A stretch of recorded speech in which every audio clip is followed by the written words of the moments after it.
I went to visit my daughter and her boyfriend blocked me at the door. "Who does this old man think he is?" My daughter replied, "He's just a man I call Dad out of convenience." I simply smiled, went back home, and sold the property she thought was hers. Subscribe to the channel for more stories like this, and comment the city you're watching from. The October afternoon felt crisp against my skin as I walked up the cobblestone path to Aurora's apartment building. At 62, my joints reminded me of every step, but I was excited. I hadn't seen my daughter in 3 months, and the ache of missing her had been growing stronger each day.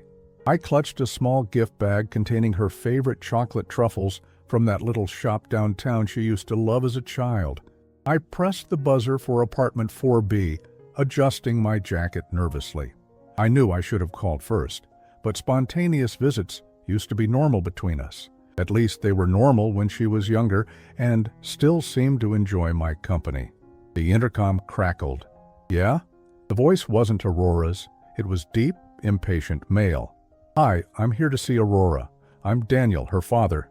A long pause, then, "Hold on." I waited, shifting the gift bag from one hand to the other. Through the glass door, I could see the elevator doors opening.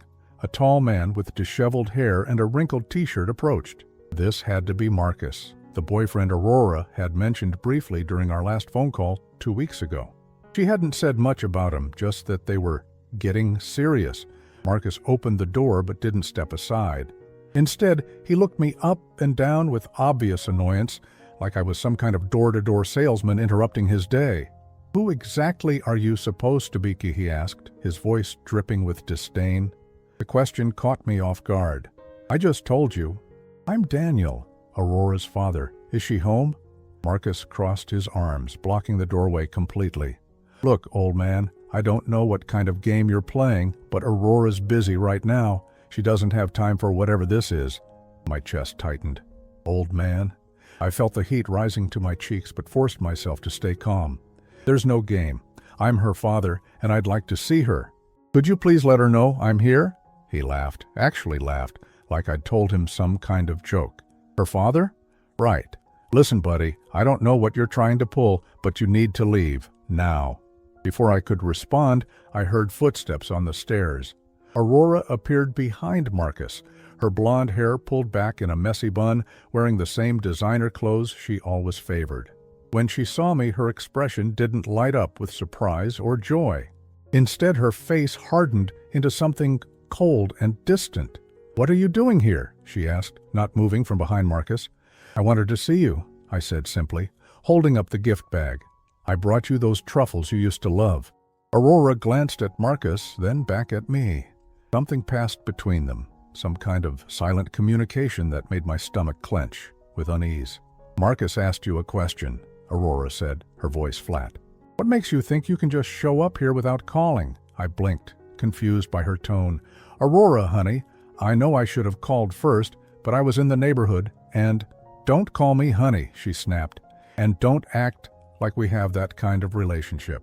The words hit me like a physical blow. Marcus smirked, clearly enjoying the show. I felt something crumble inside my chest, but I tried once more. "Aurora, what's wrong? Have I done something to upset you?" She sighed dramatically, like I was an annoying child asking too many questions. "Look, I don't know what you want, but I'm busy. Marcus and I have plans." "I just wanted to spend some time with my daughter," I said quietly, my voice barely above a whisper. That's when Aurora said the words that would replay in my mind for weeks afterward. "Your daughter?" She laughed, but it was a harsh, brittle sound. "Marcus, this is that old man I was telling you about. The one I call my father just for convenience." Marcus nodded knowingly. "Ah, right, the convenient father." Aurora continued, her eyes never leaving mine, each word carefully chosen to inflict maximum damage. "Yes, exactly. Just some old man who thinks he has a claim on my life because of biology. But really, he's just convenient when I need something official signed or whatever." "Oy." I stood there frozen, the gift bag suddenly feeling impossibly heavy in my hand. The words echoed in my head. Convenient father, just some old man, thinks he has a claim on my life. Marcus stepped closer, his voice taking on a threatening edge. So now you know where you stand, old-timer. Aurora doesn't need you hanging around here bothering her. Why don't you go back to whatever nursing home you crawled out of and leave her alone?" Something inside me finally snapped into place. Not anger, not hurt, but something else entirely. Clarity. A strange, cold clarity that seemed to flow through my veins like ice water. I looked at my daughter, this woman I had raised, sacrificed for, loved unconditionally for 34 years. She stared back at me with the same casual indifference she might show a stranger asking for directions. "I see," I said calmly, setting the gift bag down on the ground beside the door. "Well then, I suppose I should go." Aurora seemed almost surprised by my quiet response. Maybe she expected me to argue, to plead, to make a scene. But I had nothing left to say to her, not right now. "Good," Marcus said with satisfaction. "And don't come back." I nodded once, turned around, and walked away. Each step felt deliberate, purposeful. I could hear them going back inside, probably already laughing about the pathetic old man who thought he mattered. As I drove home, I didn't cry, I didn't rage. I didn't feel the crushing heartbreak I probably should have felt. Instead, I felt something I hadn't experienced in years, a complete and total detachment from the fantasy I had been living in. For 34 years, I had believed I was Aurora's father, not just biologically, but in every way that mattered. I had believed she loved me, respected me, valued our relationship even when she seemed distant or busy. But Aurora had just shown me the truth. I wasn't her father.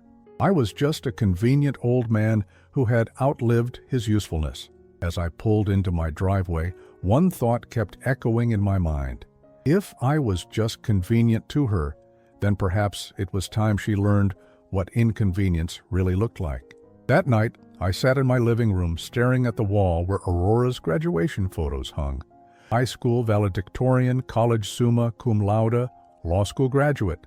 Every milestone documented, every achievement celebrated. I had been so proud of her, so proud of what we had accomplished together. But as I looked at those photos now, I realized something that made my chest tighten with a different kind of pain.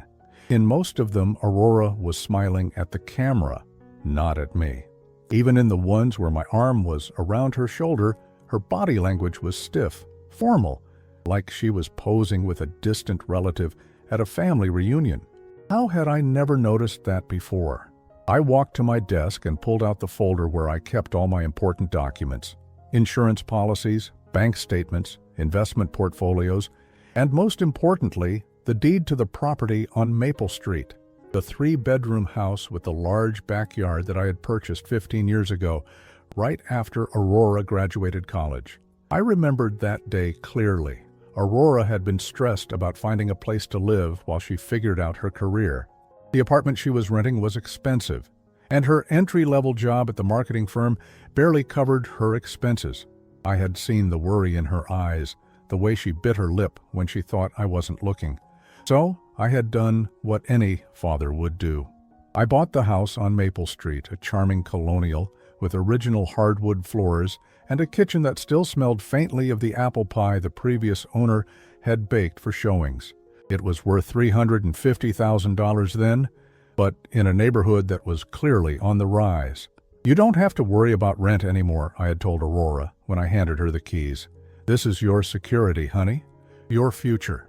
Aurora had hugged me that day, actually hugged me, and for a moment I thought I saw tears in her eyes. "Thank you, Daddy," she had whispered. "I don't know what I would do without you." I had felt like the best father in the world.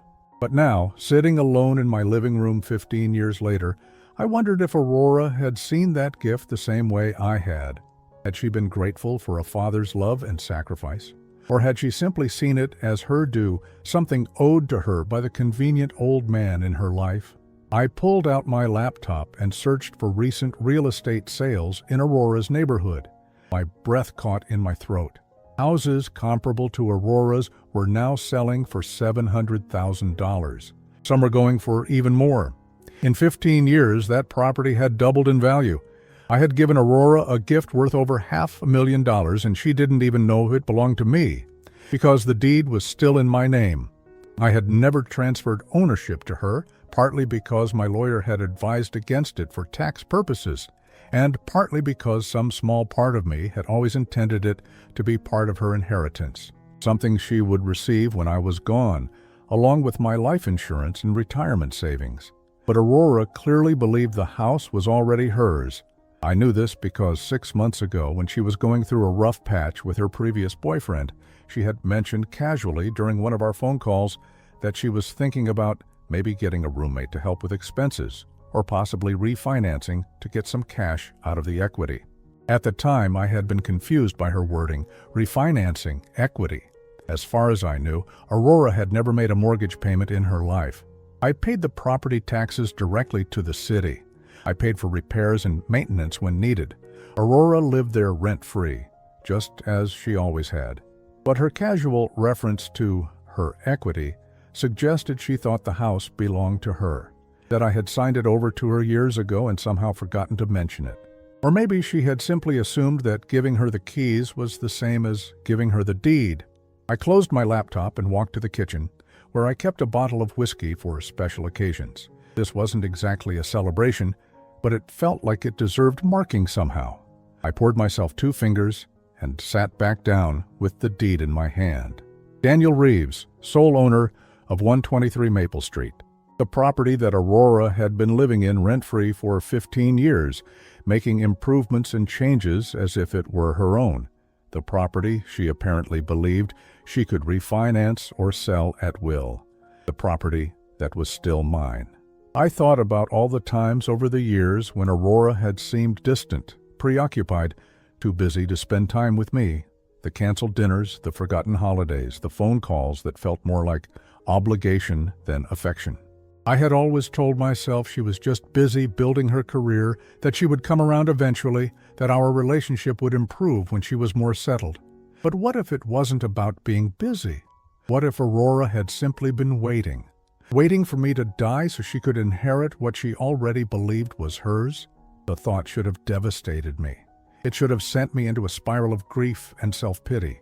Instead, it filled me with something I hadn't felt in years: purpose. I pulled out my phone and scrolled through my contacts until I found the number for James Morrison, the real estate attorney who had helped me purchase the Maple Street property 15 years ago. James was probably retired by now, but his son had taken over the practice. I glanced at the clock, 9:30 p.m. Too late to call tonight, but first thing in the morning I would make an appointment. I had some questions about my property, and I had a feeling the answers were going to be very interesting. As I finished my whiskey, I walked back to the wall of graduation photos. Aurora smiled out at me from behind the glass, frozen in moments when she had still needed me, still pretended to love me, still played the role of the grateful daughter. But those days were over. Aurora had made it clear that I was just a convenient old man who had outlived his usefulness. Tomorrow, I would start showing her what it meant to be inconvenient, and I found myself looking forward to it more than I had looked forward to anything in years. The next morning, I called Morrison and Associates at exactly 9 a.m. James Morrison's son, David, remembered me from when I had updated my will 3 years earlier. He agreed to see me that afternoon. David Morrison was nothing like his father. Where James had been warm and grandfatherly, David was all business. Sharp suit, expensive watch, the kind of man who charged by the minute and made sure you knew it. But he was thorough, and right now, thoroughness was exactly what I needed. "So, you want to know about the legal status of the Maple Street property," David said, spreading the documents across his polished desk. "And specifically about your daughter's potential claims to it." I nodded. "Aurora has been living there for 15 years. I'm wondering if that creates any kind of legal ownership on her part." David shook his head. "Not in this state. The deed is in your name. You pay all the expenses, and there's no record of any ownership transfer. Your daughter is essentially a tenant paying 0 rent." He paused, studying my face. "May I ask why this is suddenly a concern?" I chose my words carefully. "I'm reconsidering my estate planning. I want to understand all my options." David pulled up something on his computer. "I see here that your daughter is listed as the primary beneficiary on your life insurance policy and retirement accounts. And according to your will, she inherits everything, including the house, when you pass away. That's correct. But you're considering changes? I met his gaze. I'm considering many things. David leaned back in his chair. Mr. Reeves, I have to ask, has something happened between you and your daughter? I was quiet for a long moment. Then I told him about the previous day, about Marcus's treatment of me, about Aurora calling me a convenient father, about the cold indifference in her eyes when she made it clear I had no real place in her life. David listened without interruption, occasionally making notes. When I finished, he was quiet for several minutes. I'm sorry, he said finally. That must have been incredibly painful. It was enlightening. David opened a new file on his computer. If you're serious about making changes, we have several options. You could sell the property and remove it from your estate entirely. You could change your beneficiaries. You could set up trusts with specific conditions. He paused. Or you could simply let your daughter know that the house isn't actually hers yet. That last suggestion intrigued me. What do you mean? Well, it sounds like she's been operating under the assumption that she already owns the property. That could lead to some interesting situations. David pulled up a real estate website. For instance, properties in that neighborhood are currently selling for between $650,000 and $750,000. If your daughter believes she owns a house worth that much, she might be making financial decisions based on that assumption. Something cold settled in my stomach. What kind of financial decisions? David's expression grew more serious. Mr. Reeves, I need to ask you something, and I want you to answer honestly. Have you ever received any legal documents regarding the Maple Street property? Refinancing paperwork? Equity line applications? Anything like that? No, nothing. Good. Because if your daughter has been attempting to use that property as collateral for loans or credit, thinking she owns it, David trailed off. What would happen? It would be fraud. She can't borrow against an asset she doesn't own. David turned his computer screen toward me. With your permission, I'd like to run a quick property search just to make sure there aren't any liens or encumbrances on the house that you're not aware of. I felt my pulse quicken. Do it. David's fingers flew across the keyboard. We waited in silence as the search ran. After what felt like hours but was probably only minutes, results appeared on the screen. Well, David said quietly, this is interesting. My heart hammered against my ribs. What? There's a credit inquiry from 6 months ago. Someone requested a credit report using this property as a listed asset. David scrolled down. And there's an application for a home equity line of credit that was denied due to insufficient proof of ownership. The room felt like it was spinning. Aurora tried to borrow against the house? It appears so. The good news is that the bank caught the issue and denied the application. The bad news is... David paused, reading further. Mr. Reeves, there are also several credit cards and a personal loan that list this property as collateral. The total debt appears to be somewhere around $45,000. I felt sick. How is that possible if she doesn't own the house? Because the creditors probably didn't verify ownership. They just took her word for it. David's expression was grim. Your daughter has been living beyond her means, using a house she doesn't own as security for her lifestyle. I thought about Aurora's designer clothes, her expensive car, the casual way she had mentioned refinancing. I thought about Marcus and his arrogant assumption that Aurora was a woman of means. What happens when these creditors find out she doesn't actually own the collateral? They'll demand immediate payment in full. If she can't pay, they'll sue. David looked at me carefully. Mr. Reeves, this could destroy your daughter financially. I stared at the computer screen, at the list of debts Aurora had accumulated thinking she had access to hundreds of thousands of dollars in home equity. $45,000 in debt, secured by a house she didn't own, with creditors who would eventually figure out they had been lied to. What are my options? I asked. David was quiet for a moment. Well, you could transfer the house to her name, making her debts legitimate. You could pay off her debts yourself. You could warn her about the situation and help her figure out a solution. Or you could let her face the natural consequences of her choices. I thought about the woman who had stood in that doorway yesterday calling me a convenient father. I thought about Marcus's sneering face and his cruel words about nursing homes. I thought about 15 years of sacrifice and love, dismissed as mere convenience. There's something else, David continued. If you're considering selling the property, now would actually be an excellent time. The market is hot, and you'd likely get top dollar. Even with Aurora living there? As long as she's not a legal tenant with a lease, you can give her proper notice to vacate. 30 days is standard. I sat back in my chair, my mind racing. Aurora had been living in my house for 15 years, accumulating debt based on equity she didn't have, treating me like an inconvenient stranger, all while assuming she would inherit everything I owned. But she had made one crucial mistake. She had forgotten that until I died, everything was still mine. David, I said slowly, I want you to prepare eviction papers. David raised his eyebrows. Are you sure about that, Mr. Reeves? This is a big step. I thought about Aurora's cold eyes, Marcus's cruel laughter, the gift bag of chocolates I had left on their doorstep, like an unwanted solicitor. I've never been more sure of anything in my life. And after the eviction? I smiled, and for the first time in 24 hours, it felt genuine. Then we put the house on the market. I believe it's time for me to liquidate some assets. David nodded slowly. This is going to be a shock for your daughter.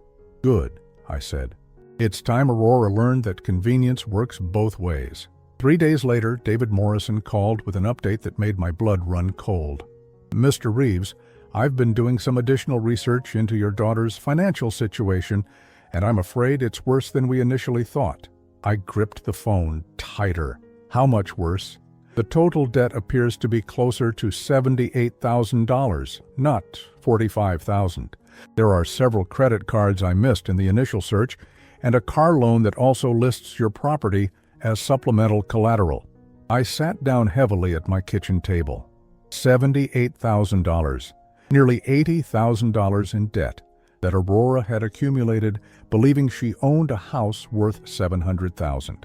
But there's more, David continued, his voice careful. I ran a background check, and it appears your daughter has been telling people she owns the Maple Street property for quite some time. She's used it on rental applications, credit applications, even job applications as proof of financial stability. My stomach turned. Job applications? Her current position at Henderson Marketing requires employees to undergo financial background checks, especially for senior positions handling client accounts. She listed the house as an asset worth $600,000 on her employment verification forms. I closed my eyes, the full picture becoming clearer. Aurora hadn't just been careless with credit cards. She had built her entire adult life around the assumption that she owned valuable real estate.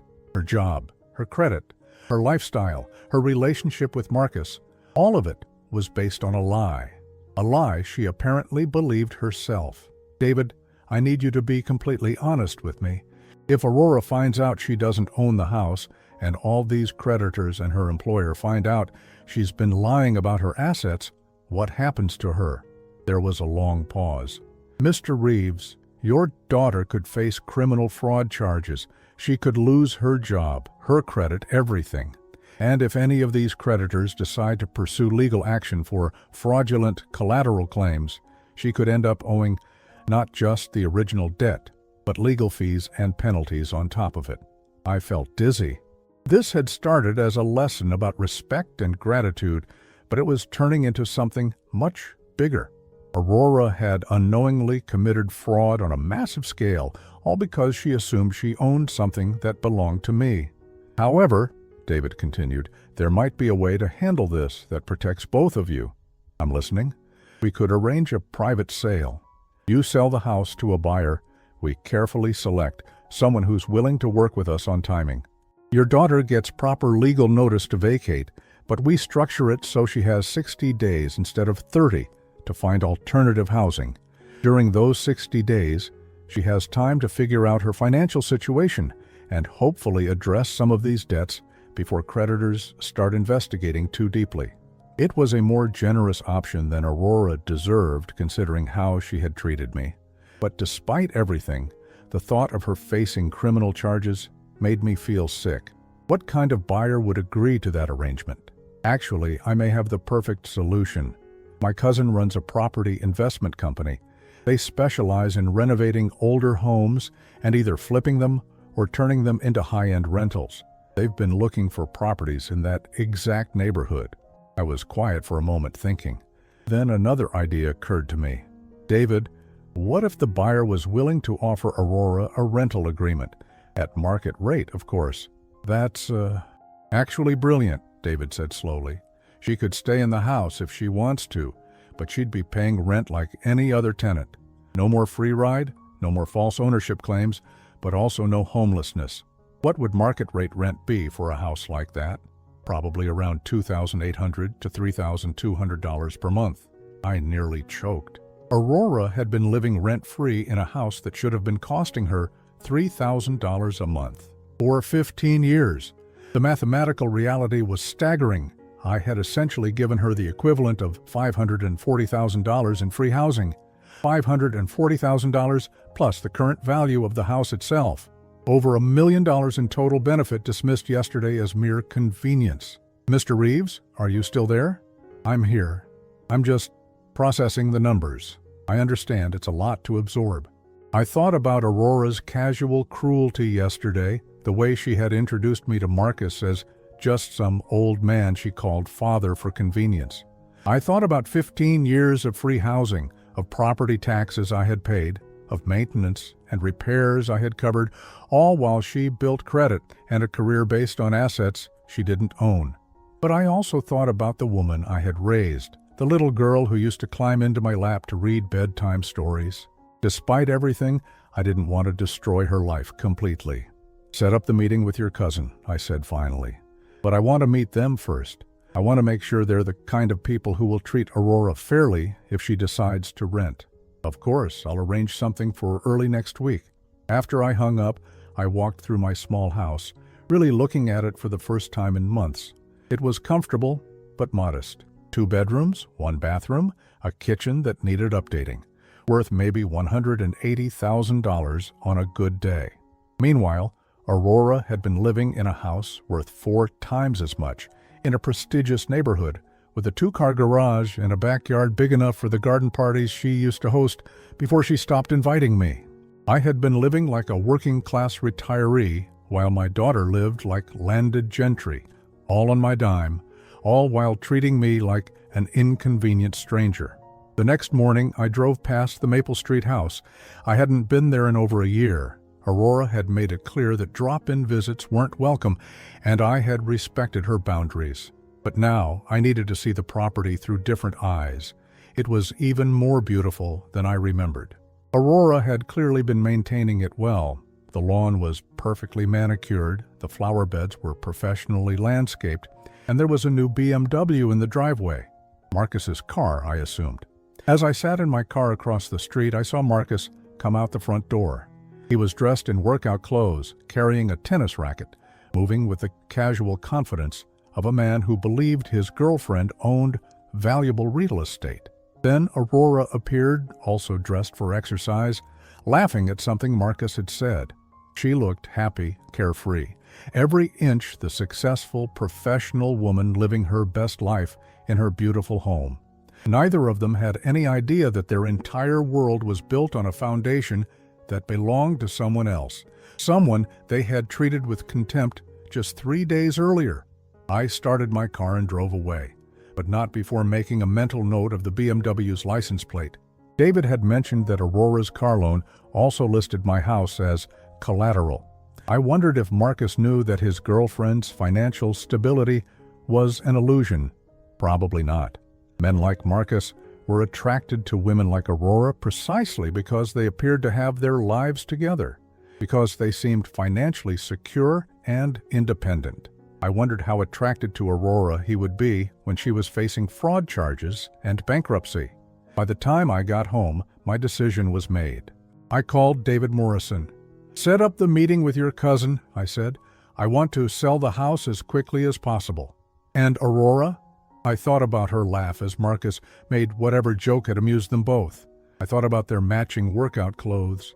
and their casual assumption that the world would continue to revolve around their comfort and convenience. Aurora will receive legal notice to vacate, just like any other tenant. What she does with that information is up to her. Mr. Reeves, are you sure about this? Once we start this process, there's no going back. I looked at the photos on my wall, at the daughter who had called me convenient, at the years of sacrifice and love that had been dismissed with such casual cruelty. David, I've never been more sure of anything in my life. The meeting with David's cousin, Sarah Chen, took place on a Tuesday morning at her downtown office. Sarah was a sharp woman in her 40s who had built her property investment company from the ground up. She understood immediately what I was trying to accomplish. So you want a quick sale, but you want to give your daughter the option to stay as a tenant, she summarized, reviewing the property photos David had provided. And you want this handled with as much discretion as possible. That's correct. I don't want to destroy her life, but I also won't continue enabling her disrespect. Sarah nodded approvingly. I've seen situations like this before. Adult children who take their parents' generosity for granted until they learn the hard way that nothing in life is guaranteed. She pulled up comparable sales on her laptop. Based on recent market activity, I can offer you $680,000 with a closing in 3 weeks. That's about $20,000 below market value, but it reflects the quick timeline and the complexity of the situation. $680,000. The number felt surreal. 15 years ago, I had paid $350,000 for that house. Aurora's ingratitude was about to net me a profit of $330,000. And you're willing to offer Aurora a rental agreement? At market rate, which would be $3,000 per month. If she wants to stay, she can, but she'll be paying fair market rent like any other tenant. I thought about Aurora's reaction to suddenly having a monthly housing expense of $3,000 on top of her existing $78,000 in debt. It would be a harsh introduction to financial reality. When can we start the legal process? David opened his briefcase. I have the eviction notice prepared. Once you sign it, Aurora has 60 days to vacate. That gives her time to either arrange the rental with Sarah's company or find alternative housing. I signed the papers without hesitation. My signature felt decisive, final. After 15 years of free housing, Aurora was about to learn what independence actually cost. How will she be notified? I asked. Process server will deliver the papers tomorrow afternoon, David replied. Standard procedure. The next day, I tried to go about my normal routine. I went to the grocery store, read the newspaper, did some light gardening. But I found myself checking my phone constantly, waiting for the inevitable call. It came at 4:37 p.m. What the hell is this? Aurora's voice was shrill, panicked. Nothing like the cold indifference she had shown me 5 days earlier. I assume you're referring to the eviction notice? Eviction notice? Dad, what is going on? There has to be some mistake. This says I have 60 days to vacate my house. My house, Dad. The emphasis she put on my house would have been almost funny if it weren't so tragic. Even now, even faced with legal documentation, Aurora still believed she owned the property. Aurora, it's not your house. It never was your house. It's my house, and I've decided to sell it. There was a long silence. I could hear her breathing, quick and shallow, like someone having a panic attack. That's impossible, she said, finally. You gave me this house 15 years ago. I live here. I've been living here for 15 years. It's mine. I let you live there rent-free for 15 years, I corrected. The deed has always been in my name. I've always paid the property taxes, the insurance, the maintenance costs. You were essentially a tenant who paid no rent. But you said it was my security, my future. You gave me the keys. I gave you the keys to live there, not to own it. There's a difference. Another long silence. Then Aurora's voice changed, became wheedling, desperate. Dad, please, there has to be some misunderstanding. I can't lose this house. I have financial obligations tied to this property. People are depending on this house as collateral. There it was. The admission that she had been borrowing against property she didn't own. What kind of financial obligations, Aurora? Her breathing became more erratic. I have some credit accounts that... Look, that's not important right now. What's important is that you can't sell this house. You can't do this to me. I can, and I am. The house goes on the market next week. But where am I supposed to go? Marcus and we don't have anywhere to go. The irony was staggering. 5 days ago, Aurora had dismissed me as a convenient father, an old man with no real claim on her life. Now she was begging me not to sell my own property because it would inconvenience her. Aurora, you're 34 years old with a good job and a college education. I'm sure you'll figure something out. A good job? Her voice cracked. Dad, if I lose this house, I could lose my job too. Henderson Marketing requires financial stability from senior employees. If they find out I don't actually own the assets I claimed, she trailed off, realizing she had just admitted to lying on her employment applications. Then I suggest you start looking for alternative housing immediately.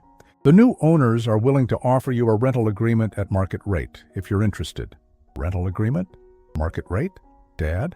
I can't afford market rate rent on top of my other expenses. What other expenses, Aurora? The ones you incurred using my house as collateral? The silence stretched so long I thought she might have hung up. Finally she spoke, and her voice was small, broken. How do you know about that? I know about all of it, Aurora. The credit cards, the personal loans, the car financing, the attempted home equity line of credit. $78,000 in debt secured by a house you don't own. I heard her start to cry, quiet sobs that she was trying to muffle.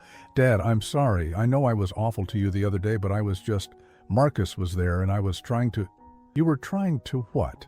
Impress your boyfriend by humiliating your father? I didn't mean those things I said. I was just upset about something else, and I took it out on you. But I remembered her eyes that day, the cold calculation, the practiced cruelty. Those words hadn't been spoken in anger. They had been spoken from a place of genuine indifference. Aurora, do you remember what you called me? She was quiet. You called me a convenient father. You said I was just some old man you called father for convenience. You stood there with your boyfriend and laughed about it. I didn't laugh. You laughed, Aurora. You both laughed. And now you want me to maintain your convenience by keeping a house you don't own off the market, so you don't have to face the consequences of your financial decisions. Her crying became louder, less controlled. Dad, please. I know I messed up. I know I said terrible things, but I can't lose everything. Please don't do this to me. For a moment I felt a flicker of the old sympathy, the paternal instinct to protect and provide.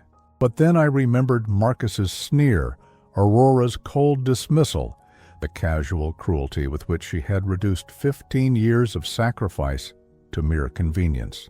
The house sells in 3 weeks, I said firmly. You have 60 days to decide whether you want to rent from the new owners or find somewhere else to live. Those are your options. Dad, wait. I hung up. 20 minutes later, my doorbell rang. Through the peephole, I could see Aurora standing on my front porch, her face red and blotchy from crying. Marcus was with her, looking distinctly uncomfortable. I opened the door but didn't invite them in. Dad, we need to talk, Aurora said, her voice hoarse. Please, can we just sit down and work this out? Marcus cleared his throat. Mr. Reeves, I think there's been a misunderstanding. Aurora owns that house. She's lived there for years. You can't just kick her out. I looked at Marcus with the same steady gaze I had used on Aurora during our phone call. Marcus, Aurora doesn't own that house. She never owned that house. The deed is in my name, always has been. She's been living there rent-free as a courtesy, and that courtesy is ending. Marcus looked confused, turning to Aurora. But you told me you inherited it from your grandmother. Aurora's face went pale. I never said that exactly. Yes, you did. You said your grandmother left you the house and that your father was just helping with the paperwork. I raised an eyebrow. Is that what you told him, Aurora? Aurora looked trapped, caught between her boyfriend's confusion and her father's steady gaze. I may have simplified the situation. You lied, Marcus said flatly. You lied to me about owning the house. I didn't lie exactly. I thought it would be mine eventually, so Marcus stepped back from her, his expression shifting from confusion to something harder. Aurora, I moved in with you because you said you owned a house. I've been splitting expenses with you based on the assumption that you had equity, that we had financial security.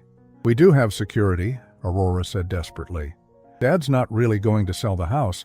He's just trying to make a point because I hurt his feelings." Both Marcus and I stared at her. Even now, even faced with legal eviction papers and her boyfriend's growing awareness of her deceptions, Aurora still believed this was some kind of elaborate bluff. "Aurora," I said quietly, "the house goes on the market Monday morning. The listing goes live at 9 a.m. You have 56 days remaining to find alternative housing." I stepped back and closed the door, leaving them standing on my porch. Through the window, I watched Marcus walk away from Aurora, his body language rigid with anger. Aurora followed him, pleading, but he didn't slow down. By the time they reached the street, they were arguing loudly enough for the neighbors to hear. I closed the curtains and poured myself a glass of wine. Tomorrow the whole neighborhood would know that Aurora Montgomery Reeves didn't actually own the house she had been living in for 15 years, and somehow that felt like perfect justice. 6 months after the house sold, I was sitting on the deck of my new apartment in Clearwater, Florida, watching the sunset paint the Gulf of Mexico in shades of gold and pink. The complex was designed for active seniors, with a golf course, swimming pool, and social activities that I was slowly learning to enjoy. The sale had gone through exactly as planned. Sarah Chen's company had purchased the house for $680,000, and after paying off the remaining mortgage balance of $62,000, legal fees, and real estate commissions, I had walked away with $585,000 in profit. Combined with my existing retirement savings, life insurance, and the proceeds from selling my old house, I was suddenly more financially secure than I had ever imagined possible. At 62, I could afford to retire completely if I wanted to, or work part-time doing something I actually enjoyed. I had chosen a combination of both. 3 days a week, I volunteered at a local literacy center, helping adults learn to read. The other 4 days were mine to explore this new chapter of my life. My phone buzzed with a text message. It was from David Morrison, my attorney.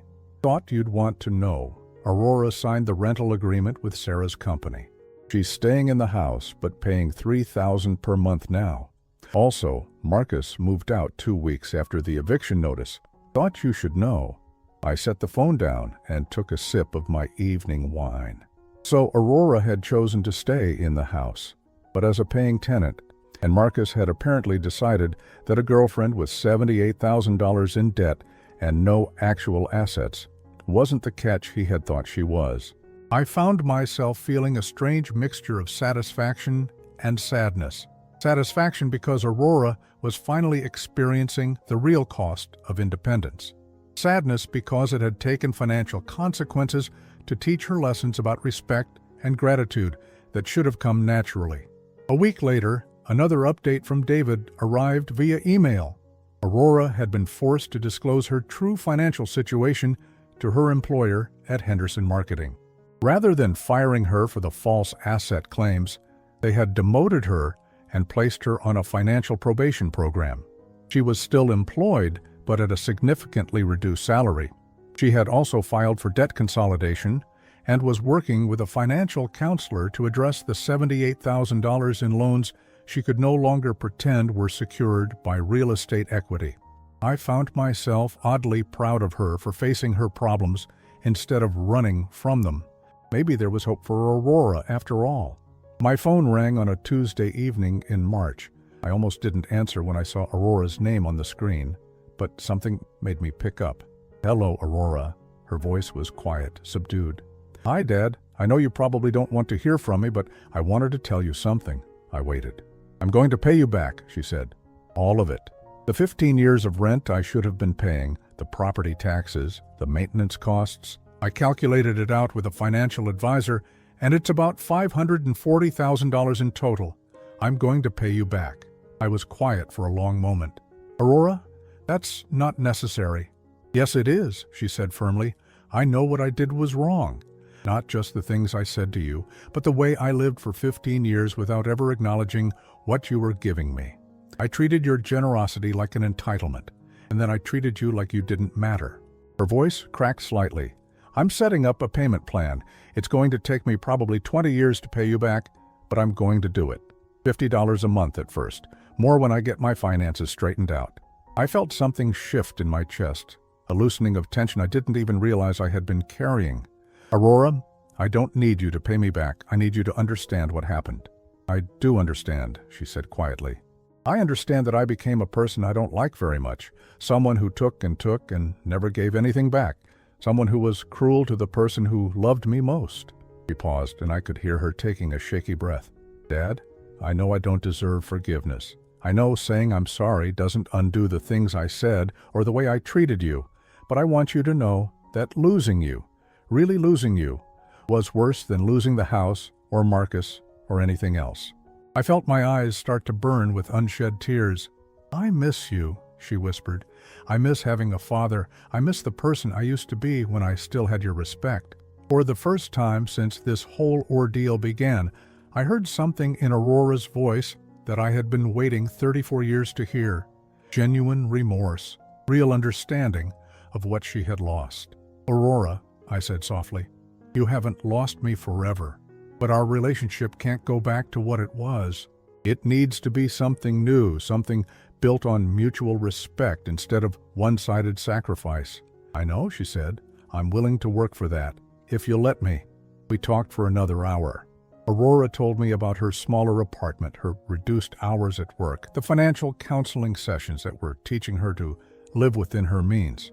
She asked about my new life in Florida, and I found myself telling her about the literacy center, the friends I was making, the peace I had found in this simpler, more authentic existence.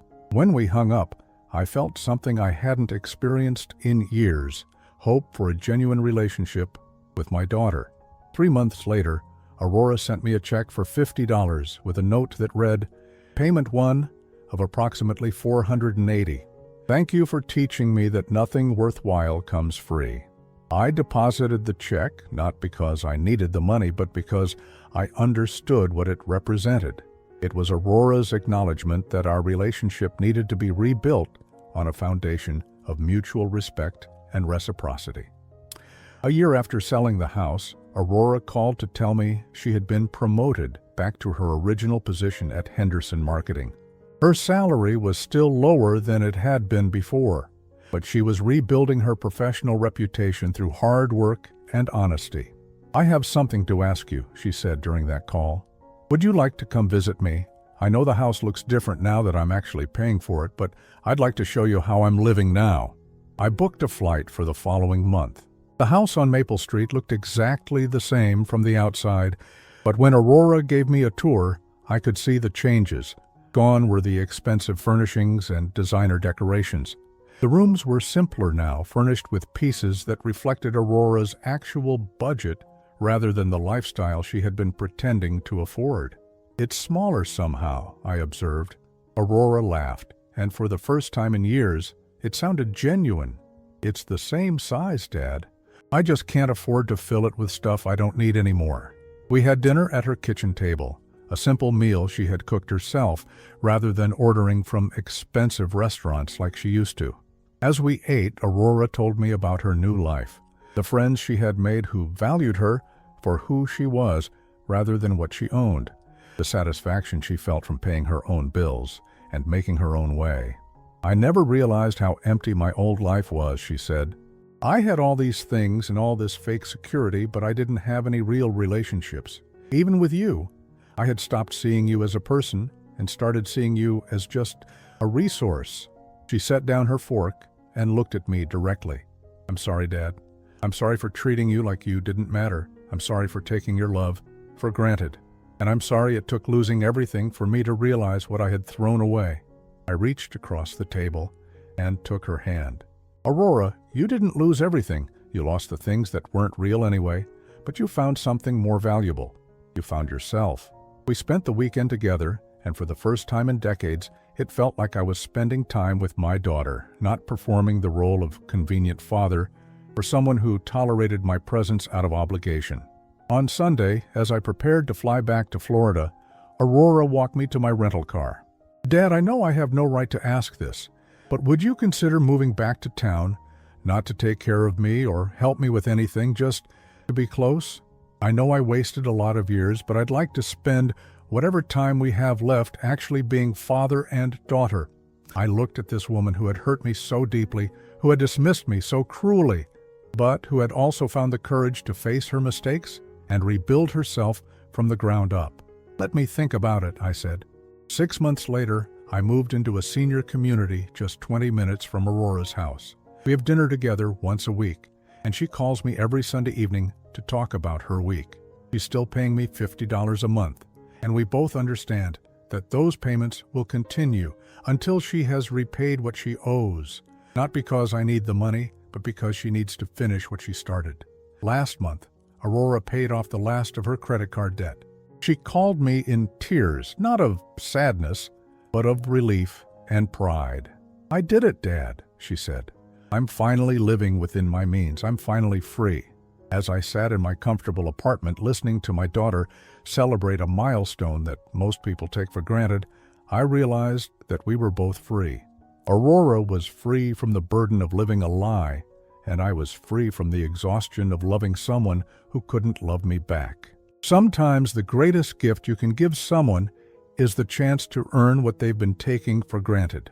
Aurora had to lose everything she thought she owned to discover what she actually needed. And I had to stop being convenient to become truly necessary. The best part? We still have years ahead of us to enjoy this new, honest relationship we've built. Years where I'm not just Aurora's father, but someone she genuinely wants in her life. It turns out that inconvenience was exactly what we both needed to find our way back to each other.